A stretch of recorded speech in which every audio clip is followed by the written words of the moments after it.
35,000 kg ತೂಕದಲ್ಲಿರುವಂಥ ಒಂದು ಮೂರ್ತಿ, 18 ಕೈಗಳಿರೋದು. ಇದು ನಾವು ಎಷ್ಟೇ ಹಮ್ಮಿದ್ರು ಭದ್ರಾಗ ಹಮ್ಮಿಬಿಟ್ರು ಮೇಲ್ ಬರುತ್ತೆ ನೋಡಿ, ಮೇಲ್ ಬರ್ತದೆ. ಬೇಡಿಕೆ ಆದವರಿಗೆ ದಾಟತ್ತೆ, ಬೇಡಿಕೆ ಆಗದಿರೋ ದಾಟಲ್ಲ ಅಂತ ಹೇಳ್ತಾರೆ. ಇದು ವಿಶ್ವದ 2ನೇ ಅಂಬಾರಿ ಅಂತಂದು ಹೆಗ್ಗಳಿಕೆಗೆ ಪಾತ್ರವಾಗಿರುವಂಥ ಅಂಬಾರಿ. ನೋಡಿ, ತಾಳೆಗರಿ ಅಂತ ಕೇಳಿದ್ದೆ ನಾನು, ಫಸ್ಟ್ ಟೈಮ್ ನೋಡ್ತಾ ಇರೋದು ತಾಳೆಗರಿನ. ಇದರಲ್ಲಿ 3 ರಿಂದ 4 ಪ್ರಾಣಿಗಳನ್ನು ನೋಡಲಿಕ್ಕೆ ಸಾಧ್ಯ. ಯಾಕೆಂದ್ರೆ ನೈಟ್ 12 ಗಂಟೆಗೆ ಬಂದಿಬೇಕಾದ್ರೆ ಚೆಕ್ ಮಾಡೋಕ್ಕೋಸ್ಕರನೇ ಬಂದಿಬೇಕಾದ್ರೆ, ನೀವು ಯಾರಿಗೂ ಹೇಳ್ದೇ ಬಂದಿಬೇಕಾದ್ರೆ ದಾಸೋಹ ಅನ್ನೋದು ಕಟ್ಟಿಟ್ಟದ ಬುತ್ತಿ. ಹಲೋ, ಹಾಯ್, ನಮಸ್ಕಾರ, welcome to Masala Chai media. ನಾನು ನಿಮ್ಮ ನವೀನ್ ಮಾತಾಡ್ತಾ ಇರೋದು. ಹೀಗೆ ಚನ್ನಪಟ್ಟಣ ಕಡೆ ಬಂದಿದ್ದೆ. ಚನ್ನಪಟ್ಟಣ ಕಡೆ ಬಂದಾಗ ಇಲ್ಲೊಂದು ಫೇಮಸ್ ಟೆಂಪಲ್ ಇದೆ. ಹಿಂಗಡೆ ವಿಗ್ರಹ ನೋಡ್ತಿರ್ತೀರಾ. ಈ ವಿಗ್ರಹ ಅಂತೂ ಇನ್ಸ್ಟಾಗ್ರಾಮು, ಆಮೇಲೆ ಫೇಸ್ಬುಕ್, ಯೂಟ್ಯೂಬಲ್ಲೆಲ್ಲ ಫೇಮಸ್. ವಿಶ್ವದಲ್ಲೇ ಅತಿ ದೊಡ್ಡ ದೇವಿ ವಿಗ್ರಹ. ಏನ್ ಅತಿ ದೊಡ್ಡ ಅಂದ್ರೆ ಕಂಚಿನಲ್ಲೇ ಮಾಡಿರೋ ಅತಿ ದೊಡ್ಡ ವಿಗ್ರಹ ಅಂತೆ, 60 ಅಡಿ ಇದೆ ಅಂತೆ.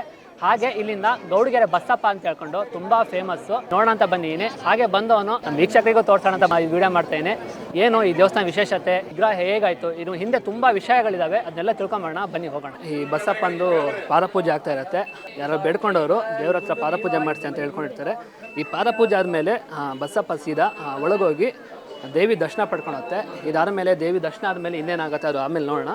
ಇದಾದ್ಮೇಲೆ ನೆಕ್ಸ್ಟು ಅಲ್ಲಿ ಭಕ್ತಾದಿಗಳೆಲ್ಲ ಮಲಗಿರ್ತಾರೆ. ಯಾರಿಗಾಗತ್ತೋ ಅವರಿಗೆ ದಾಟದಂತೆ ಬಸಪ್ಪ, ಇಲ್ಲದೆ ಇದ್ದವರಿಗೆ ದಾಟಲ್ಲಂತೆ. ಯಾರು ಅವ್ರು ಹೇಳ್ಕೊಂಡಿದ್ದು ಏನಾಗಲ್ವೋ ಅವ್ರು ದಾಟಲ್ಲಂತೆ.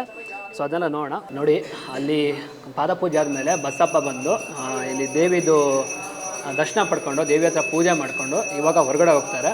ಹೊರಗಡೆ ಹೇಗಿರುತ್ತೆ ಅಂತ ಹೇಳ್ಕೊಂಡು ಯಾರ್ಯಾರಿಗೆ ಆಶೀರ್ವಾದ ಕೊಡ್ತಾರೆ, ಯಾರ್ಯಾರಿಗೆ ಆಶೀರ್ವಾದ ಕೊಡಲ್ಲ, ಇವೆಲ್ಲ ನೋಡೋಣ ಬನ್ನಿ. ನೋಡಿ, ಬಸಪ್ಪ ಅಲ್ಲಿ ಒಳಗಡೆ ಇದು ಮಾಡಿಕೊಂಡು ಇಲ್ಲಿ ಸೀದಾ ಈ ವಿಗ್ರಹ ಹತ್ರನೂ ಬಂದು ಈ ವಿಗ್ರಹ ಹತ್ರನೂ ಪೂಜೆ ಮಾಡಿಸ್ಕೊಂಡು ಆಮೇಲೆ ಕೆಳಗೆ ಹೋಗೋದು. ನೋಡಿ, ಕೆಳಗೆ ಮಲಗ್ಯಾರೆ. ಇವಾಗ ಹೊರ ಕೇಳಿ ಮಲಗಿರ್ತಾರಂತೆ, ನಂದು ಆಗತ್ತಾ ಇಲ್ವಾ ಬೇಡಿಕೆ ಅಂತ ಹೇಳ್ಕೊಂಡು. ಬೇಡಿಕೆ ಆದವರಿಗೆ ದಾಟತ್ತೆ, ಬೇಡಿಕೆ ಆಗದಿರೋ ದಾಟಲ್ಲ ಅಂತ ಹೇಳ್ತಾರೆ. ನೋಡಿ, ಎಲ್ಲ ಬೇಡ್ಕೊಂಡು ಮಲಗ್ಯಾರೆ. ಬಸಪ್ಪ ಈ ಕಡೆ ದಾಟದೆ ಹಂಗೆ ನಿಂತ್ಕೊಂಡ್ರಂದ್ರೆ ಅವ್ರದ್ದೇನೋ ಹರಕೆ ಅಥವಾ ಅವ್ರು ಹೇಳ್ಕೊಂಡಿರೋ ಇದು ನಡೆಯಲ್ಲ ಅಂತ ಏನೋ ಇದಿರತ್ತಂತೆ. ಸೊ ಹಾಗಾಗಿ ಬಸಪ್ಪ ಇದಾಗತ್ತೆ. ಇಲ್ಲಾಂದ್ರೆ ಅವ್ರು ಹಾಗೆ ಕೇಳ್ಕೊಂಡು ಏನಾದ್ರು ಆಗತ್ತೆ ಅಂತ ಹೇಳಿದ್ರೆ ಬಸಪ್ಪ ಪಟ ದಾಟ್ಕೊಂಡು ಬರ್ತಾರೆ. ಸೊ ನೋಡಿ, ಅವಾಗಿನ ಒಂದು 2-3 ಕಡೆ ಬಸಪ್ಪ ಅಲ್ಲಲ್ಲಿ ನಿಂತ್ಕೊಂಡು ಬಂತು. ದೇವಸ್ಥಾನ ಧರ್ಮದರ್ಶಿಗಳಿದ್ದಾರೆ, ಅವ್ರಿಗೆ ಮಾತಾಡ್ಸೋಣ. ಈ ದೇವಸ್ಥಾನ ಹಿನ್ನೆಲೆ ಏನು, ವಿಗ್ರಹದ ಹಿನ್ನೆಲೆ ಏನು, ಇದೆಲ್ಲ ತಿಳ್ಕೊಳ್ಳೋಣ. ಗುರುಗಳೇ ನಮಸ್ಕಾರ. ನಮಸ್ಕಾರ ಗುರುಗಳೇ, ಈ ದೇವಸ್ಥಾನದ ಹಿನ್ನೆಲೆ ಏನು? ಈ ವಿಗ್ರಹ ಕೇಳ್ಪಟ್ಟೆ ಇಲ್ಲಿನ ಊರವರೆಲ್ಲ ಕೊಟ್ಟು ಕಂಚು ಮತ್ತು ಇದು ಪಂಚಲೋಹದಲ್ಲಿ ಆಗಿದೆ ಅಂತೇಳಿ. ಹಾಗೆ ಇಲ್ಲಿನ ಬಸಪ್ಪ ಕೂಡ ಸ್ವಲ್ಪ ಫೇಮಸ್, ಇಲ್ಲಿ ಸ್ವಲ್ಪ ಅಲ್ಲ ತುಂಬ ಫೇಮಸ್ಸು. ಸೊ ಇದ್ರ ಬಗ್ಗೆ ನೀವು ಒಂದು ಸ್ವಲ್ಪ ಎಕ್ಸ್ಪ್ಲೇನ್ ಮಾಡ್ತೀರಾ, ಏನು ಎಂಥ ದೇವಸ್ಥಾನ? ಖಂಡಿತ. ಇದು ಚಾಮುಂಡೇಶ್ವರಿ ಮೂರ್ತಿ ಸರಿಸುಮಾರು 35,000 kg ತೂಕದಲ್ಲಿರುವಂಥ ಒಂದು ಮೂರ್ತಿ. ಭೂಮಿಯ ಮಟ್ಟದಿಂದ 60 ಅಡಿ ಎತ್ತರದ ವಿಶ್ವದ ಅತಿ ಎತ್ತರವಂಥ ಏಕೈಕ ಚಾಮುಂಡೇಶ್ವರಿ ಮೂರ್ತಿಯಿಂದ ಹೆಗ್ಗಳಿಕೆಗೆ ಪಾತ್ರವಾಗಿರುವಂಥದ್ದು. ದೇಶ ವಿದೇಶಗಳಿಂದಲೇ ಹೆಸರುವಾಸಿಗೆ ಪಡೆದಿರುವಂಥ ತಾಯಿ ಚಾಮುಂಡೇಶ್ವರಿಯ ಒಂದು ಮೂರ್ತಿಯಾಗಿರುವಂಥದ್ದು. 2021 ಆಗಸ್ಟ್ 8ನೇ ತಾರೀಕು ಲೋಕಾರ್ಪಣೆಯಾಗಿರುವಂಥದ್ದು. ಇವತ್ತು ಈ ಮೂರ್ತಿ ನಿರ್ಮಾಣ ಮಾಡಬೇಕಾದ್ರೆ ಸರಿಸುಮಾರು ಹಿತ್ತಾಳೆ, ತಾಮ್ರ, ಕಬ್ಬಿಣ, ಚಿನ್ನ, ಬೆಳ್ಳಿ 5 ಲೋಹಗಳಿಂದ ನಿರ್ಮಾಣ ಮಾಡಿರೋದು.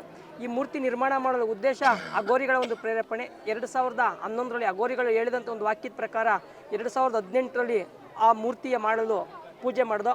ಆ 2018ರಲ್ಲಿ ಪೂಜೆ ಮಾಡಿ 2021ರಲ್ಲಿ ಲೋಕಾರ್ಪಣೆ ಇತ್ತು. ಇದಕ್ಕೆ ಲೋಹ ಸಂಗ್ರಹಣೆ ಆದದ್ದು ಹೆಂಗಪ್ಪ ಅಂದರೆ ಒಂದು ವಿಶೇಷತೆ. ಇದಕ್ಕೆ ಒಂದು ವಿಚಾರ ತಿಳ್ಕೊಬೋದು. ನಮ್ಮಲ್ಲಿ ನಮ್ಮ ನಾಡಿನ ಅಧಿದೇವತೆ, ಶಕ್ತಿ ದೇವತೆ ತಾಯಿ ಚಾಮುಂಡೇಶ್ವರಿ, ಮೈಸೂರಿನ ಮನೆತನದ ಕುಲದೇವತೆ ಇವಳು. ಹಿಂದೆ ನಾಲ್ಮಡಿ ಕೃಷ್ಣರಾಜ ಒಡೆಯರು KRS ಕಟ್ಟಬೇಕಾದ್ರೆ ಕಟ್ಟುವಂಥ ಸಂದರ್ಭ ಕೊನೆಯಂತಕ್ಕೆ ಬರಬೇಕಾದ್ರೆ ದೇವಿ ಅಮ್ಮಣ್ಯ ದೇವಿಯವರು ಇರ್ತಾರಲ್ಲಿ. ಅಲ್ಲಿ ಏನಾಗ್ತದೆ ಅಂದರೆ ಹಣ ಖಾಲಿ ಆಗ್ತದೆ, ಖಜಾನೆ ಬರೆದಾಗ್ತದೆ. ಆ ಖಜಾನೆ ಬರೆದಾಗ್ಬೇಕಾದ್ರೆ ಏನು ಮಾಡ್ತಾರೆ, ಮಹಾರಾಜರು ನಾಲ್ಮಡಿ ಕೃಷ್ಣರಾಜ ಒಡೆಯವರು ಯೋಚನೆ ಮಾಡ್ತಾ ಕುಂತಿರ್ಬೇಕಾದ್ರೆ ಯಾಕ್ರಿ ಹಿಂಗಾಯ್ತು ಅಂತಂದು ಕೇಳಿದಾಗ, ಮಹಾರಾಜರು ಕೇಳಿದಾಗ ಅವರು ಇಲ್ಲ, ನನ್ನ ಬಗ್ಗಸ ಎಲ್ಲ ಬರ್ದಾಗೋಯ್ತು, ನಾನು ಅನ್ಕೋದಂಥ ಆಸೆ ನನಗೆ ಆಗಲಿಲ್ಲ ಅಂತಂದಾಗ ಅವ್ರೇನು ಮಾಡ್ತಾರೆ, ತನ್ನ ತಂದೆಯಿಂದ ಬಂದಂಥ ಬಳುವಳಿಯಲ್ಲೂ ದೇವಿಗೆ ಆ ಕನ್ನಮಡಿ ಕಟ್ಟಲಿಕ್ಕೆ ಅವ್ರು ಇತ್ತಿದಂಥ ಆಭರಣ ಎಲ್ಲ ಕೊಡ್ತಾರೆ.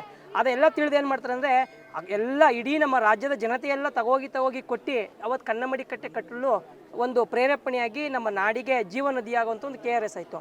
ಅದೇ ರೀತಿ ಆ ಕುಲದೇವತೆಯಾದಂಥ ತಾಯಿ ಚಾಮುಂಡೇಶ್ವರಿ ಮೂರ್ತಿಗೆ ಅದೊಂಥರ ಆದರೆ ಇದೊಂಥರ ಮಿರಾಕಲ್. ಹೆಂಗೆ ಅಂದರೆ ಭಕ್ತರುಗಳಿಂದ ಬರುವಂಥ ಭಕ್ತರುಗಳು ಏನು ಮಾಡಿದ್ರು, ತಮ್ಮ ಮನೆಯಲ್ಲಿದ್ದಂಥ ಹಳೆ ಹಿತ್ತಾಳೆ ತಾಮ್ರ ತಗೊಬಂದು ಕೊಡೋಕೆ ಬಂದರು. ಅದು ಹಂಗಂಗೆ ಪ್ರಚಲಿತವಾಗಿ ಏನಾಗ್ತು ಅಂತಂದರೆ ನಮ್ಮ ಸುತ್ತಮುತ್ತ ಈ ಕ್ಷೇತ್ರದ ಸುತ್ತಮುತ್ತ ಎಲ್ಲ ಹಳ್ಳಿ ಜನಗಳು ಏನು ಮಾಡಿದ್ರು, ಅವರ ಊರೂರಲ್ಲೇ ನಮ್ಮ ಕ್ಷೇತ್ರದಿಂದ ಕರೆಸಿನಿ ಅವ್ರ ಮನೇಲಿ ಅವ್ರೂರಲ್ಲಿ ಬೇಡವಾದಂಥ ಹಿತ್ತಾಳೆ, ತಾಮ್ರ, ಕಬ್ಬಿಣ ಮತ್ತು ಎಷ್ಟೋ ಜನ ಭಕ್ತರುಗಳು ಏನು ಮಾಡೋರು ಅಂದರೆ ತಮ್ಮ ಕಿವಿದಿರೋ ಓಲೆಗಳು, ಮೂಗ್ಬಟ್ಟು ಆಗ್ಬೋದು, ಕಾಲಿರೋ ಚೈನ್ಗಳಾಗ್ಬೋದು, ಅಂದರೆ ಚಿನ್ನ, ಬೆಳ್ಳಿ ಎಲ್ಲನೂ ಕೊಟ್ಟು ಆ ದೇವಿಯ ಒಂದು ಮೂರ್ತಿ ಪಂಚಲೋಹದಿಂದ ಮೂರ್ತಿ ನಿರ್ಮಾಣ ಆಗಿರೋದು. ಅದಕ್ಕೂ ಇದಕ್ಕೂ ಒಂಥರ ಒಂದು ಮಿರಾಕಲ್ ಇದ್ದಂಗೆ, ಎರಡಕ್ಕೂ ಒಂದಲ್ಲ ಒಂದು ರೀತಿಯಲ್ಲಿ ಅವಿಭಾಜ್ಯ ಒಂದು ಸಂಬಂಧ ಇದ್ದಂಗೆ ಆ ರೀತಿ ನಡೆದಂಥ ಒಂದು ಮೂರ್ತಿ ಇಲ್ಲೇ ನಡೆದದ್ದು.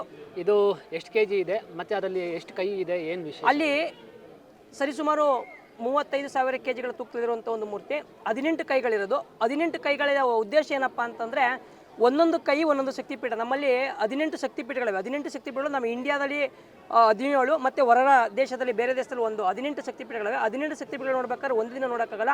ಆ ಗೋರಿಗಳ ಒಂದು ಪ್ರೇರೇಪಣೆ ಪ್ರಕಾರ ಹೇಳೋದೇನಪ್ಪ ಅಂದರೆ 18 ಶಕ್ತಿಪೀಠಗಳನ್ನು ಒಂದೇ ಜಾಗದಲ್ಲಿ ನಾವು ನೋಡ್ಬೋದು. 18 ಶಕ್ತಿಪೀಠಗಳು ಎಷ್ಟು ಹೋಗಿದಂಥ ಒಂದು ಶಕ್ತಿ, ಒಂದು ಪವರ್, ಎನರ್ಜಿ ಬರ್ತದೋ ಆ ರೀತಿ ಈ ಕ್ಷೇತ್ರಕ್ಕೆ ಬಂದಂಥ ಒಂದು ಸಂದರ್ಭ ಆಗ್ತದೆ ಅನ್ನೋದು ಅಘೋರಿಗಳ ಒಂದು ಪ್ರೇರೇಪಣೆ, ಅಘೋರಿಗಳ ಒಂದು ವಾಕ್ಯ. ಆದ್ದರಿಂದ 18 ಕೈಗಳಿಂದ ನಿರ್ಮಾಣ ಮಾಡಿರುವಂಥ ಒಂದು ಮೂರ್ತಿಯಾಗಿರುವಂಥದ್ದು. ಮತ್ತು ಮೂರ್ತಿ ನಿರ್ಮಾಣ ಮಾಡಬೇಕಾದ್ರೆ ಸುಮ್ಮನೆ ನಿರ್ಮಾಣ ಮಾಡಿಲ್ಲ, ಅದು ಪ್ರತಿಷ್ಠೆಯಾಗಿರೋ ಮೂರ್ತಿ. ಪ್ರತಿಷ್ಠೆಯಾಗಿರ್ಬೇಕಾದ್ರೆ ಮೂರ್ತಿ ಅಂದರೆ 2 ಕಾಲುಗಳ ಮಧ್ಯದಲ್ಲಿ ಸಪ್ತ ನದಿಗಳ ನೀರು, ಸಪ್ತ ಸರೋವರಗಳ ನೀರು, ಸಪ್ತ ಪುಣ್ಯಕ್ಷೇತ್ರಗಳ ನೀರು, ಅದೇ ರೀತಿ 77 ಕ್ಷೇತ್ರಗಳ ಒಂದು ನೀರನ್ನು ತಂದು ದೇವಿಯ ಪಾದದ ಕೆಳಗಡೆ ಇಟ್ಟು ಆ ದೇವಿ ಮೂರ್ತಿ ಪ್ರತಿಷ್ಠಾಪನೆಯಾಗಿರೋದು. ಅದರಿಂದ ದೇವಿಯ ಒಂದು ಶಕ್ತಿ, ದೇವಿಯ ಒಂದು ಪವರು, ಯಾರೇ ಒಂದು ಬಂದು ಈ ಜಾಗದಲ್ಲಿ ಮಣ್ಣು ತುಳಿದ್ಬಿಟ್ಟು ಹೋದ್ರೂ ಸುಧಾ ಅವರಿಗೆ ಒಂದು ಎನರ್ಜಿ ಪವರ್ ಬರ್ತದೆ. ಓಕೆ, ಇಲ್ಲಿ ದೇವಸ್ಥಾನದಲ್ಲಿ ದೇವಿ ಹೇಗೆ ಇದೋ ಹಾಗೆ ಬಸಪ್ಪ ಕೂಡ ಒಂದು ಇಲ್ಲಿ ಹೆಸರುವಾಸಿ. ಆ ಬಸಪ್ಪನ ಬಗ್ಗೆ ಹೇಗೆ? ಬಸಪ್ಪನ ಬಗ್ಗೆ ಹೇಳಬೇಕು ಅಂತಂದ್ರೆ ನಮ್ಮ ಹಿಂದೆ ಒಂದು ಬಸಪ್ಪ ಇತ್ತು. ಅದು ನಡೆದಾಡುವ ದೈವ, ಲಕ್ಷಾಂತರ ಭಕ್ತರ ಮನೆಯ ಆರಾಧ್ಯ ದೈವವಾಗಿದ್ದಂಥ ಒಂದು ಬಸಪ್ಪನವರು. ಅವರು ಕಾಲಾಗ ಶಿವೈಕ್ಯರಾದರು. ಶಿವೈಕ್ಯರಾದ ಈಗ 2ನೇ ಬಸಪ್ಪ ಇರುವಂಥದ್ದು. ಇದು ನಾವೇನು ಇವಾಗ ಬಿಗ್ ಬಾಸ್ ವರ್ತೂರು ಸಂತೋಷ್ ಅವ್ರ ಮನೆಯಿಂದ ಆ ಮನೆಯಿಂದ ತಂದಂಥ, ಅವರಿಂದ ಬಂದಂಥ ಒಂದು ಬಸಪ್ಪ. ಅದು ತರಬೇಕಾದ್ರೆ ಒಂದು 2-3 ಘಟನೆಗಳು ನಡೆದು ಅಲ್ಲಿ ನಮ್ಮಲ್ಲಿ ಇನ್ನೊಂದು ಏನಪ್ಪ ಅಂತಂದರೆ ಈ ಬಸಪ್ಪನ ತುಂಬ ಅದೇ ಬಸಪ್ಪ ಅಂತಾರೆ ತುಂಬ ಹೆಸರು ಮಾಡ್ತಾ ಇರೋಂಥ ಒಂದು ಬಸಪ್ಪ. ಭಕ್ತರುಗಳು ಏನೇ ಒಂದು ಬೇಕು ಅಂದರೆ ಆರೋಗ್ಯದಲ್ಲಾಗ್ಬೋದು, ಹಣಕಾಸಲ್ಲಾಗ್ಬೋದು, ಕೋರ್ಟ್ ವ್ಯಾಜ್ಯ ಆಗ್ಬೋದು, ಉದ್ಯೋಗ ಸಮಸ್ಯೆ ಆಗ್ಬೋದು, ಏನೇ ಒಂದು ಸಮಸ್ಯೆ ಇದ್ರೂ ಬಸಪ್ಪನಿಂದ ಒಂದು ಹೊರ ಕಟ್ಕೊಂಡು ಒಂದು ಆಶೀರ್ವಾದ ಮಾಡ್ಕೋದ್ರೆ ಅವ್ರು ಅನ್ಕೊಂಡಿರೋಂಥ ಕೆಲಸ ಅವ್ರು ಒಳ್ಳೆ ತಂದಲ್ಲಿ ಬಂದು ಒಳ್ಳೆ ರೀತಿಲಿ ಕೇಳ್ಕೋದ್ರೆ 100ಕ್ಕೆ 100 ಭಾಗ ಖಂಡಿತ ಸಕ್ಸಸ್ ಆದೇ ಆಗ್ತದೆ. ಅವ್ರು ಏನೋ ಕೇಳಬೇಕು ಅಂತ ಮನಸ್ಪೂರ್ವಕವಾಗಿ ಏನೋ ಒಂದು ಬರ್ತಾವ್ರೆ, ಯಾರು ಕೇಳ್ತಾರೆ ನಾನು ಒಂದು ಕೇಳ್ತೀನಿ ಅಂದರೆ ಅದು ಯಾವುದೇ ಕಾರಣಕ್ಕೂ ಆ ಕೆಲಸ ಆಗಲ್ಲ. ಆ ಥರ ಇರೋಂಥ ಒಂದು ಶಕ್ತಿಯುತವಾದಂಥ ಒಂದು ಕ್ಷೇತ್ರ, ಶಕ್ತಿಯುತವಾದಂಥ ಒಂದು ಬಸಪ್ಪನವರು. ಆದ್ದರಿಂದ ಮತ್ತೆ ಬಲಗಾಲಿಂದ ದಾಟಿಸ್ಕೋದ್ರೆ ಅವ್ರಿಗೆ ಒಳ್ಳೇದಾಗುವಂಥ ಒಂದು ಸಂದರ್ಭ ಐತೆ. ಓಕೆ, ಇವಾಗ ಹಳೆ ಬಸಪ್ಪ ಒಬ್ರು ಇದ್ರು ಅಂತ ಹೇಳಿದ್ರಲ್ಲ, ಆ ಬಸಪ್ಪನ ವಿಗ್ರಹ ಇದೆಯಲ್ಲ ಅದ್ರ ಬಗ್ಗೆ ಅಲ್ಲಿ ತೋರಿಸ್ಕೊಂಡು ಎಕ್ಸ್ಪ್ಲೇನ್ ಮಾಡ್ಬೋದು? ಗುರುಗಳೇ, ಇಲ್ಲಿ ಕಾಯಿ ಕಟ್ಟಿರಲ್ಲ, ಈ ಕಾಯಿ ಏನು? ಆಮೇಲೆ ಈ ಬಸಪ್ಪ, ಹಳೆ ಬಸಪ್ಪನ ವಿಗ್ರಹ ನಮ್ಮ ಹಳೆ ಬಸಪ್ಪನ ಮೂಲತಃ ಗದ್ಗೆ ಇದು. ಇವ್ರು ಹೆಂಗೆ ಅಂದರೆ ಬಡವರ ಒಂದು ಕಾಮಧೇನು ಆಗಿದ್ದಂಥ ಒಂದು ಬಸಪ್ಪನವರು. ಇವ್ರು ಯಾರ ಹತ್ರನೂ ಏನೂ ಕೇಳ್ತಿರ್ಲಿಲ್ಲ, ಯಾರ ಹತ್ರನೂ ಕೇಳ್ದೇನೆ ಕೊಡ್ತೀನಿ ಅಂದರೆ ಮಾತ್ರ ಬಿಡ್ತಿರ್ಲಿಲ್ಲ. ಇಂಥವ್ರಿಗೆ ಅರ್ಕೆ ಕೊಡು, ಇಂಥದ್ದು ಕೊಡು, ಅಂಥದ್ದು ಕೊಡು ಅಂತ ಕೇಳ್ತಿದ್ದಂಥ ವ್ಯಕ್ತಿನೇ ಇಲ್ಲ. ತಾನಾಗಿ ತನ್ನ ಸ್ವಯಂ ಪ್ರೇರಿತವಾಗಿ ಏನಾರು ಅರ್ಕೆ ಮಾಡ್ಕೊಬಿಟ್ಟು ಏನಾರು ಮಾಡಿದರೆ ಬಿಡ್ದೋದಂಥ ವ್ಯಕ್ತಿ. ಆ ಥರ ಇದ್ದಂಥ ಒಂದು ಬಸಪ್ಪನವರು. ಅವ್ರು ಇಲ್ಲೇ 2022 ಮಾರ್ಚ್ 7ನೇ ತಾರೀಕಲ್ಲಿ ಅವ್ರದ್ದು ಗದ್ಗೆ ಇಲ್ಲಿ ಆದಂಥದ್ದು. ಸಾವಿರಾರು ಜನ ಅವತ್ತು ಆ ಬಸಪ್ಪನವರ ದರ್ಶನ ಮಾಡೋಕ್ಕೆ 2 ದಿನಗಳ ಕಾಲ ಇಲ್ಲೇ ಇಟ್ಟು ಸಾವಿರಾರು ಜನ ನಮ್ಮ ರಾಜ್ಯ ಹೊರ ರಾಜ್ಯಗಳಿಂದ ಬಂದು ದರ್ಶನ ಮಾಡಿದಂಥ ಒಂದು ಸಂದರ್ಭ ಆಯಿತು. ಈ ಬಸಪ್ಪನವ್ರ ಮೂಲತಃ ಏನಪ್ಪ ಅಂದರೆ ಕಸಾಯಿಖಾನೆಗೆ ಹೋಗ್ತಾ ಇದ್ದಂಥ ಒಂದು ಕರು. ಕಸಾಯಿಖಾನೆಗೆ ಹೋಗ್ತಾ ಇದ್ದಂಥ ಒಂದು ಕರುನ 3600 ರೂಪಾಯಿ ಕೊಟ್ಟು ಖರೀದಿ ಮಾಡಿದ್ದು. 5,000 ರೂಪಾಯಿಗೆ ಕಸಾಯಿಖಾನೆಗೆ ಹೋಗಿದ್ದು. 5,000 ರೂಪಾಯಿ ಕಸಾಯಿಖಾನೆಗೆ ಹೋಗಿದ್ದು. ನಮ್ಮ ಗುಡಿಗೌಡರೊಬ್ಬರು, ಬಸವೇಗೌಡರು ಅಂತಿದ್ರು, ಅವರು ಬಸಪ್ಪನ ತಗೋಬೇಕು ಅಂತ ತೀರ್ಮಾನ ಮಾಡಿದ್ರು. ಅದಕ್ಕಿಂತ ಮುಂಚಿತವಾಗಿ ಕನಕಪುರದ ಒಬ್ಬರು ಜಯಣ್ಣ ಅಂತ ಒಬ್ಬರು ಕನಸಿನಲ್ಲಿ ಒಂದು ಹೆಣ್ಣುಮಗು ನಿಮ್ಮ ಮನೆಯಿಂದ ಒಂದು ಕರು ಬೇಕು ಅಂತ ಕೇಳಿದಾಗ ಅವ್ರು ಎಲ್ಲಿ ಅಂತ ಕೇಳಿದಾಗ ಗೌಡಿಗೆರೆ ಅಂತ ಹೇಳಿದಾಗ ಅವ್ರು 4,000 ರೂಪಾಯಿ ಮರಳುವಾಡಿ ಸಂತೆಯಲ್ಲಿ ವ್ಯಾಪಾರ ಮಾಡಿದ್ರಂತೆ. ಅಲ್ಲಿ 4,000 ರೂಪಾಯಿ ಕೊಟ್ಟು ನಾನು ಖರೀದಿ ಮಾಡೋಕ್ಕಾಗಲ್ಲ, 1,500 ರೂಪಾಯಿ ಆಟೋ ಬಾಡಿಗೆ ಕೊಡಬೇಕು ಅಂತ ಅಂದ್ಬಿಟ್ಟು ಆ 4,000 ದುಡ್ಡು ತಂದು ನಮ್ಮ ಕ್ಷೇತ್ರಕ್ಕೆ ಕೊಟ್ಟರು. ಆ ಕ್ಷೇತ್ರಕ್ಕೆ ಕೊಟ್ಟಂಥ ದುಡ್ಡನ್ನು 3,600 ರೂಪಾಯಿ ಕೊಟ್ಟು ಆ ಕರುನ ಖರೀದಿ ಮಾಡಿದ್ರು. ಆ ಕರು ತಾನು ಯಾವ ರೀತಿ ಪವಾಡ ಮಾಡ್ದ ಅಂತಂದರೆ ಒಂದಲ್ಲ ಎರಡಲ್ಲ ಮಾಡೋದು ಪವಾಡಗಳ. ಲಕ್ಷಾಂತರ ಭಕ್ತರ ಆರಾಧ್ಯ ದೈವವಾಗಿ ರಾಜ್ಯ, ಹೊರ ರಾಜ್ಯ, ಅಂತರ್ರಾಜ್ಯದಲ್ಲಿ ಹೆಸರು ಮಾಡುವಂಥ ಒಂದು ಸಂದರ್ಭ ಪಟ್ಟಂಥ ಆ ಬಸವಣ್ಣವರಾದರು. ಅದೇ ರೀತಿ ಅವರ ಮಹಿಮೆ ಅಪಾರವಾಗಿ ಬೆಳೆದಂಥ ಒಂದು ಸಂದರ್ಭ ಆಯಿತು. ಅದಾದ್ಮೇಲೆ ಏನು ಮಾಡೋದು ಅಂದರೆ ಭಕ್ತರುಗಳು ಬರುವಂಥ ಸಂದರ್ಭದಲ್ಲಿ ಅವ್ರು ಏನೋ ಎಲ್ಲ ನೋಡಿದ್ರೋ ಮಾಡಿದ್ರೋ ಗೊತ್ತಿಲ್ಲ, ಅವ್ರು ಒಬ್ಬೊಬ್ಬರೇ ಏನು ಮಾಡೋದು, ತಾವು ಅರ್ಕೆ ಕಟ್ಟಕ್ಕೆ ಕಾಯಿ ಕಟ್ಬಿಟ್ಟು ಹೋಗ್ತೀನಿ ಅಂದ್ಬಿಟ್ಟು ಕಾಯಿ ಕಟ್ಟಕ್ಕೆ ಹೋದ್ರು. ಅದು ಹಂಗಂಗೆ ಒಬ್ಬರಿಂದ ಗರಳಿಗ ಎಲ್ಲ ಸಾವಿರಾರು ಕಾಯಿಗಳು ಕಟ್ಟಲಿಕ್ಕೆ ಪ್ರಾರಂಭ ಆಗದೆ ಪ್ರತಿಯೊಬ್ಬರು ಕಾಯಿ ಕಟ್ಟುವಂಥ ಒಂದು ಸಂದರ್ಭ ಐತೆ. ಇವಾಗ ಏನು ಮಾಡ್ತಾರೆ ಅಂದರೆ 7 ಭಾನುವಾರ ಬರ್ತಾರೆ, 7 ಕಾಯಿ ಕಟ್ತಾರೆ, ಕಾಯಿ ಕಟ್ಬಿಟ್ಟು 7 ಸುತ್ತ ಪ್ರದಕ್ಷಿಣೆ ಹಾಕ್ಬಿಟ್ಟು ಹೋಗುವಂಥ ಒಂದು ಸಂದರ್ಭ ಐತೆ. ಆ ಥರ ಇರುವಂಥ ಒಂದು ಕ್ಷೇತ್ರ ಇದು. ಗುರುಗಳೇ, ಇಲ್ಲಿ ಮಂಡ್ಯ ಮತ್ತು ಮೈಸೂರು ಸುತ್ತಮುತ್ತ ಏನಂದರೆ ಒಬ್ಬರು ದೇವಸ್ಥಾನಕ್ಕೆ ಯಾರು ಧರ್ಮದರ್ಶಿಗಳು ಅಥವಾ ಪೂಜೆ ಮಾಡೋರು ಏನಾಗಬೇಕಂದ್ರೆ ಬಸಪ್ಪನ ಕೈಲಿ ಇದು ಮಾಡಿಸಲ್ಲ. ಇದು ನಮ್ಮ ಹಳೆ ಮೈಸೂರು ಪ್ರಾಂತ್ಯದಲ್ಲಿ ಒಂದು ಪದ್ಧತಿ ಏನು ಅಂದರೆ ಅರ್ಚಕರು ನೇಮಕ ಮಾಡಬೇಕಾದ್ರೆ, ಮತ್ತು ಊರಿನ ಯಜಮಾನರುಗಳು ನೇಮಕ ಮಾಡಬೇಕಾದ್ರೆ, ಮತ್ತು ದೇವಸ್ಥಾನಗಳಿಗೆ ಜಾಗ ತೋರಿಸ್ಕೊಡ್ಬೇಕಾದ್ರೆ ಅದಕ್ಕೇನು ಮಾಡ್ತಾರೆ ಅಂದರೆ ಬಸಪ್ಪನ ಕರೆಸ್ತಾರೆ.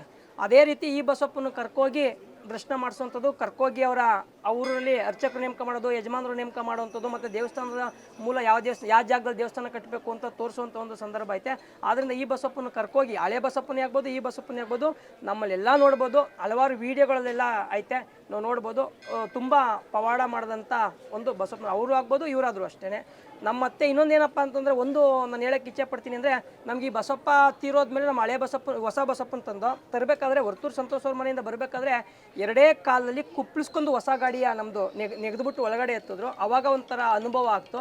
ಅದಾದಮೇಲೆ ಮತ್ತೊಂದು ಅನುಭವ ಏನಾಯ್ತು ಅಂದರೆ ನಮ್ಮ ಹಳೆ ಬಸಪ್ಪನವ್ರಿಗೆ ಎಡಗಾಲು ಏಟಾಗೆ ಮಲಗೋದು. ಅಂದರೆ ಏಟಾಗಿ ಅಂದರೆ ಈ ವಾಯಿ ಥರ ಹಿಡಿದೋ ಏನಾಯ್ತು ಗೊತ್ತಿಲ್ಲ, ಎಡಗಾಲಿಂದ ಏಟಾಗೈತಿ. ಈ ಬಸಪ್ಪನವ್ರಿಗೆ ಎಡಗಾಲಿಂದ ಏಟಾಗಂತ ಮಲಗ್ತು. ಅದಾದಮೇಲೆ ಹೊಸ ಬಸಪ್ಪ ಬಂದಾಗ ಏನಾಗ್ತದೆ, ಎಡಗಾಲು ಏಟ್ ಮಾಡ್ಕೊಂಡು ಅದು ಹಿಂದ್ಲು ಕಾಲು, ಆ ಬಸಪ್ಪನಿಗೂ ಹಿಂದ್ಲು ಖಾಲಿ ಆಗಿತ್ತು, ಈ ಹೊಸ ಬಸಪ್ಪನಿಗೆ ಬಂದಾಗ ಹಿಂದ್ಲು ಖಾಲಿ ಆಯಿತು. ನಮ್ಗೆ ಅವಾಗ ಅನಿಸ್ತು ಏನಂತಂತ, ನಮ್ಮ ಹಳೆ ಬಸಪ್ಪ ಎಲ್ಲೂ ಹೋಗಿಲ್ಲ, ಇಲ್ಲೇ ಅವರೇ ಅಂತಂತ. ಆ ರೀತಿಯಾದಂಥ ಒಂದು ಸಂದರ್ಭ ನಮ್ಗೊಂದು ಮಿರಾಕಲು. ಆಮೇಲೆ ನಮಗೆ ಶುರು ಮಾಡಿದ್ರು, ಸ್ವಾಮಿಗಳೇ ಹೆಂಗೆ ಕಲಿಸ್ತೀರಿ ಬುದ್ಧಿಯ, ಹೆಂಗೆ ಕಲಿಸ್ತೀರಿ, ಟ್ರೈನಿಂಗ್ ಹೆಂಗೆ ಕೊಡ್ತೀರಿ ಅಂತ. ದಯವಿಟ್ಟು ಇದ್ರಲ್ಲಿ ಆ ಟ್ರೈನಿಂಗು ಯಾವ ವಿದ್ಯೆ ಕಲಿಸೋಂಥದ್ದು ಏನೂ ಇರಲ್ಲ. ಇಲ್ಲಿ ಬಿಟ್ಟಂತ ಬರೀ 9 ನಮ್ಮ ಪಕ್ಕ ಹಳ್ಳಿಲಿ ಬೊಮ್ಮನಾಯಕನಹಳ್ಳಿ ಅಂತ ಒಂದು ಗ್ರಾಮ ಇದೆ, ಅಲ್ಲೊಬ್ಬರು ಅರ್ಚಕರು ನೇಮಕ ಮಾಡಬೇಕಾಗಿತ್ತು. ಅಲ್ಲೇನು ಮಾಡೋದಂದ್ರೆ ಹಳೆ ಬಸಪ್ಪನೇ ಹೋಗಿ ಆ ಊರಿನಲ್ಲಿ ಒಂದು ದೇವಸ್ಥಾನ ಕಟ್ಟಲಿಕ್ಕೆ ಜಾಗ ತೋರಿಸ್ಕೊಬಿಟ್ಟು ಬಂದಿತ್ತು. ಅದು ಒಂದು ತಿಪ್ಪೆ ಗುಂಡಿ ಇತ್ತು, ಎಲ್ಲ ಜಾಗಗಳನ್ನು ಬಿಡಿಸಿ ಕಳಿಸ್ಕೊಟ್ಬಿಟ್ಟು ಬಂದಿತ್ತು.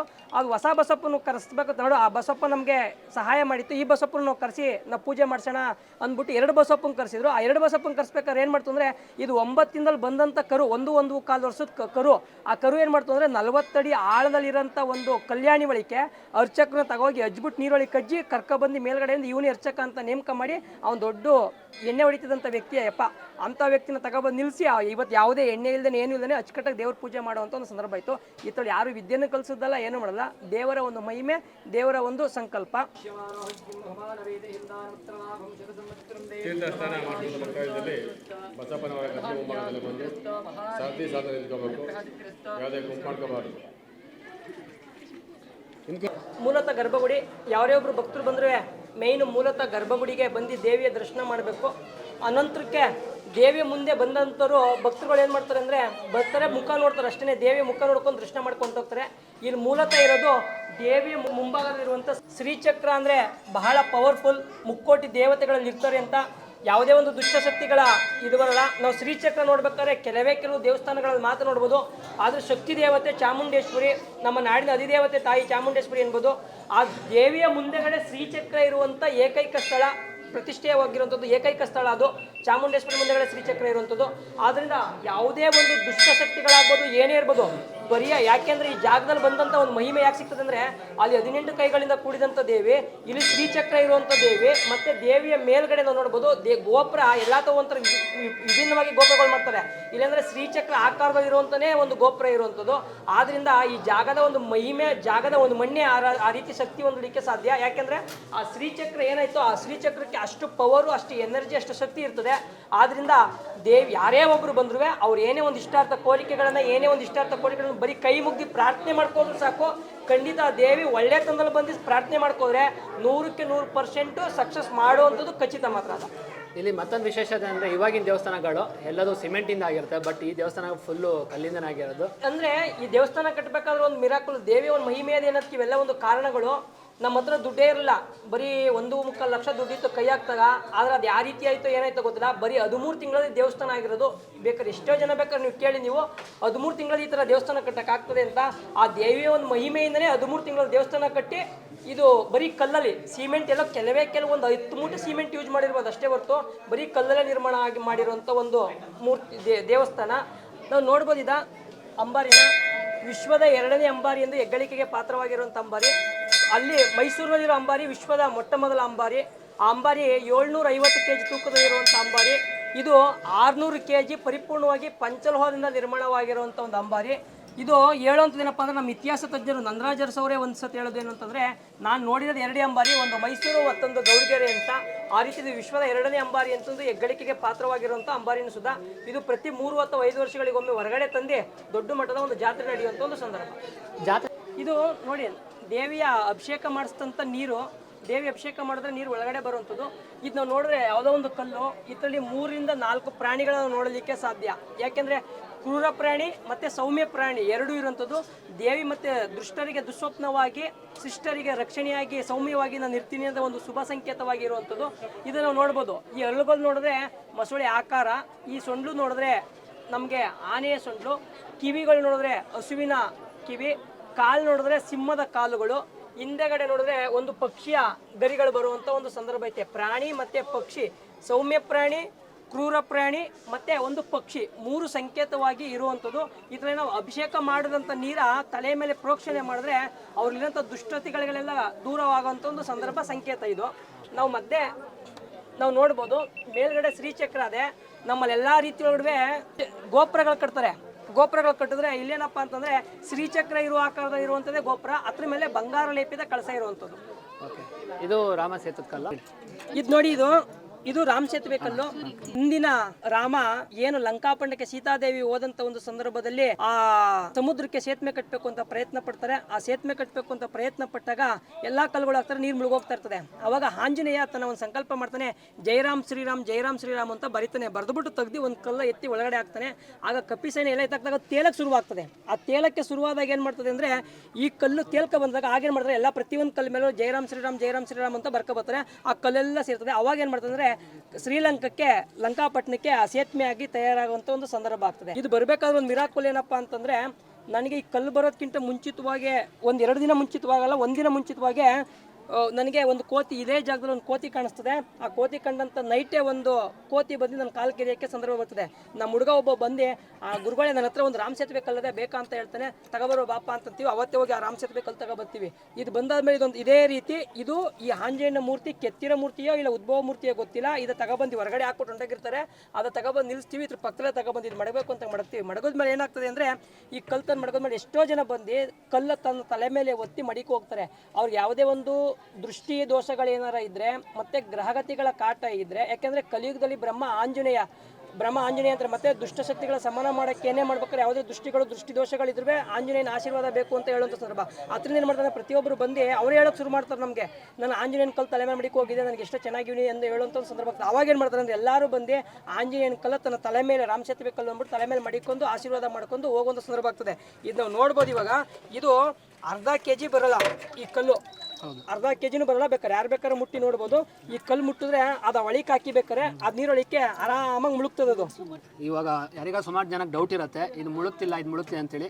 ನೋಡಿ, ಇದು ಜಾಸ್ತಿ ವೆಯ್ಟೇ ಇಲ್ಲ, ಮುಳುಗ್ತು. ಇದು ಬೇಕಾದ್ರೆ ಎತ್ತಿ ಇವಾಗ ಯಾರು ಬೇಕಾದ್ರೆ ಚೆಕ್ ಮಾಡ್ಬೋದು. ನೋಡಿ, ಇದು ಹತ್ರ ಒಂದು 10 kg ಇಂದ 15 kg ಮೇಲಿದೆ. ಅದು ಬರೀ ಅರ್ಧ kgನೇ ಮುಳುಗೋಯ್ತು. ಬಟ್ ಇದು ಇವಾಗ ಮುಳುಗಲ್ಲ. ನೋಡಿ, ಇದು ಬಿಡ್ಬೋದು. ನೋಡಿ ಮುಳುಗ್ತಾ ಇಲ್ಲ. ಇದು ಮುಳುಗ್ತಾ ಇಲ್ಲ. ಇದು ನಾವು ಎಷ್ಟೇ ಹಮ್ಬಿಟ್ಟು ಭದ್ರಾಗ ಹಮ್ಬಿಟ್ಬಿಟ್ರು ಮೇಲ್ ಬರುತ್ತೆ. ನೋಡಿ, ಮೇಲ್ ಬರ್ತದೆ. ಅದು ಯಾರು ಏನು ಮುಟ್ಟುವಂಗಿಲ್ಲ. ಇದು ನಮ್ಮ ಆಂಜನೇಯನ ಒಂದು ಶಕ್ತಿ, ರಾಮ ನಡೆದಾಡುವ ಶಕ್ತಿ ಏನಂತಕ್ಕೆ ಇವೇ ಒಂದು ಕಾರಣ. ನಮ್ಮ ಹಿಂದೂ ಸನಾತನ ಧರ್ಮ ಎಷ್ಟು ಪವರ್ ಅನ್ನೋದಕ್ಕೆ ಇವೆಲ್ಲ ಒಂದು ಸಾಕ್ಷಿಗಳು. ನಮ್ಮ ಗುರುಗಳು ಇವಾಗ ಇಲ್ಲಿ ತುಂಬಾ ಜನ ಭಕ್ತಾದಿಗಳು ಬರ್ತಾರೆ. ಬೆಂಗಳೂರಿಂದ ಬರ್ತಾರೆ, ಬೆಂಗಳೂರಿಂದ ಹೊರಗಡೆಯಿಂದ ಬರ್ತಾರೆ. ಇಲ್ಲಿ ಉಳ್ಕೊಳಕ್ಕೆ ಯಾವ ಥರ ಫೆಸಿಲಿಟೀಸ್ ಇದೆ, ಹಾಗೆ ಅನ್ನದಾಸೋಹ ಎಲ್ಲ ಹೇಗಿದೆ, ಏನು? ನಮ್ಮಲ್ಲಿ ಶ್ರೀ ಕ್ಷೇತ್ರದಲ್ಲಿ ನಿತ್ಯ ನಿರಂತರ ಯಾವುದೇ ಸಮಯ ಸಂದರ್ಭ ಇಲ್ಲದೇ ಬಂದರೂ ಸುದ ದಾಸೋಹದ ವ್ಯವಸ್ಥೆ ನಡೀತದೆ. ನೋಡಿ, ಯಾವುದೇ ಅಪೇಕ್ಷತೆ ಇಲ್ಲದೆ ನಡೆಯುವಂಥ ಒಂದು ದಾಸೋಹ ಪ್ರತಿನಿತ್ಯ ಯಾವ ಸಮಯ ಸಂದರ್ಭದಲ್ಲಿ ಬೇಕಾದ್ರೆ ಬರಲಿ. ದಾಸೋಹ ನಿಂತು ಟೈಮಿಂಗ್ಸ್ ಅನ್ನೋದು ಎಲ್ಲೂ ಇಲ್ಲ. ಇದು 2 ಉದ್ದೇಶ ಏನಪ್ಪ ಅಂದರೆ, ವಾಹನಗಳಿಂದ ಬಂದ ತಕ್ಷಣ ಬಂದವರಿಗೆ ಪಾರ್ಕಿಂಗ್ ಚಾರ್ಜ್ ಇಲ್ಲ, ಮತ್ತು ದಾಸೋಹದಲ್ಲಿ ಸಮಯ ಇಲ್ಲ. ಇವೆರಡು ಈ ಕ್ಷೇತ್ರದ ಬಹಳ ತುಂಬ ವಿಶೇಷತೆ. ರಾತ್ರಿ ಬಂದು ದಾಸೋಹ ಇರುತ್ತಾ? ನೈಟ್ 12 ಗಂಟೆಗೆ ಬಂದಿಬೇಕಾದ್ರೆ ಚೆಕ್ ಮಾಡೋಕ್ಕೋಸ್ಕರನೇ ಬಂದಿಬೇಕಾದ್ರೆ, ನೀವು ಯಾರಿಗೂ ಹೇಳ್ದೇ ಬಂದಿಬೇಕಾದ್ರೆ ದಾಸೋಹ ಅನ್ನೋದು ಕಟ್ಟಿಟ್ಟದು ಗೊತ್ತಿ. 24 ಗಂಟೆ 7 ದಿವಸನೇ ಇರುತ್ತೆ. ಯಾವಾಗಾರ ಬನ್ನಿ, ವರ್ಷದ 365 ದಿನ 24 ಗಂಟೆ ಯಾವ ಸಂದರ್ಭದಲ್ಲಿ ಬಂದರೂ ನಿಮಗೆ ದಾಸೋಹ ಸಿಗ್ತದೆ. ನೋಡಿ, ಇಲ್ಲಿ ಗುಹೆ ಥರ ಇದೆ, ಒಳಗಡೆ ಪ್ರವೇಶ ಇಲ್ಲ ಅಂತಿದೆ. ಒಳಗಡೆ ಏನೇನಂತ ಒಳಗಡೆ ಹೋಗಿ ತೋರಿಸ್ತೀನಿ. ಓಕೆ, ನೋಡಿ, ಫುಲ್ ಮ್ಯೂಸಿಯಂ ಕನ್ಸ್ಟ್ರಕ್ಷನ್ ಆಗ್ತಿದೆ. ಈ ಥರ ಎಲ್ಲ ಸ್ಟ್ಯಾಚು ಬರುತ್ತಂತೆ. ಸಕ್ಕತ್ತಾಗಿದೆ. ಮೇಲ್ಗಡೆ ಏನೋ ಒಂದು ಒಳಗಡೆ ಬರೋಕ್ಕೆ ಇನ್ನೂ ಏನೋ ಒಂಥರ ಕಾಣ್ತಾ ಇದೆ. ಇದು ಫುಲ್ ಗಡಿ ಅದ್ರ ಮೇಲೆ ಸಕ್ಕ ಚೆನ್ನಾಗಿರುತ್ತೆ. ತಾಳೆಗರಿ ಶಾಸ್ತ್ರ ಕೂಡ ಹೇಳ್ತಾರೆ ಗುರುಗಳು. ಅರ್ಥ ಇದ್ರ ಬಗ್ಗೆ ಒಂದು ಸ್ವಲ್ಪ ತಿಳ್ಕೊಳ್ಳೋಣ. ನಾವು ಬರ್ತಿರೋದಲ್ಲ, ನಾವು ಮಾಡಿರೋದಲ್ಲ. ಇದು ಯಾರೋ ಪೂರ್ವಜನರು ಬರೆದಿರುವಂಥ ತಾಳೆಗರಿ ಇದು.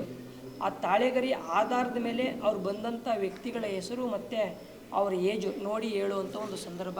ಈ ತಾಳೆಗರಿ ಒಂದೊಂದು ನೋಡಿ, ನಾವೇನು ನೋಡಿರ್ಬೋದು, ಎಲ್ಲ ಎಷ್ಟು ಇದಾಗೈತೆ ನೋಡಿ, ಯಾವ ಮಟ್ಟದಲ್ಲಿ ಆಗೈತೆ ತಾಳೆಗರಿ. ಹೌದು, ತುಂಬ ಹಳೇದು ಎಲ್ಲ. ಯಾರು ಬರ್ದಿರೋದು ಗೊತ್ತಿಲ್ಲ. ಇದ್ರ ಮೇಲೆ ನೋಡಿ ನಿಖರವಾಗಿ ಅವ್ರ ಸಮಸ್ಯೆಗಳಿಗೆ ಏನು ಪರಿಹಾರ ಏನು ಹೇಳುವಂಥ ಒಂದು ಸಂದರ್ಭ ಇರುವಂಥದ್ದು. ನೋಡಿ, ತಾಳೆಗರಿ ಅಂತ ಕೇಳಿದ್ದೆ ನಾನು ಫಸ್ಟ್ ಟೈಮ್ ನೋಡ್ತಾ ಇರೋದು ತಾಳೆಗರಿನ. ನೋಡಿ ಹೇಗಿದೆ ಅಂತ ತಗೊಂಡು ಇದರಲ್ಲಿ ನಿಮ್ಮ ಅವ್ರದ್ದು ಏನು ಸಮಸ್ಯೆ ಇದೆ ಅದ್ರ ಮೇಲೆ ಏನು ಸಮಸ್ಯೆ ಇದೆ ಅಂತ ನೋಡ್ಬಿಟ್ಟು ಹೇಳಿ ಅದಕ್ಕೆ ಪರಿಹಾರ ಏನು ಅಂತ ಸೂಚನೆ ಮಾಡುವಂಥ ಸೂಚನೆ. ವ್ಯವಸ್ಥೆ ಎಲ್ಲ ಹೇಗಿದೆ, ಏನು?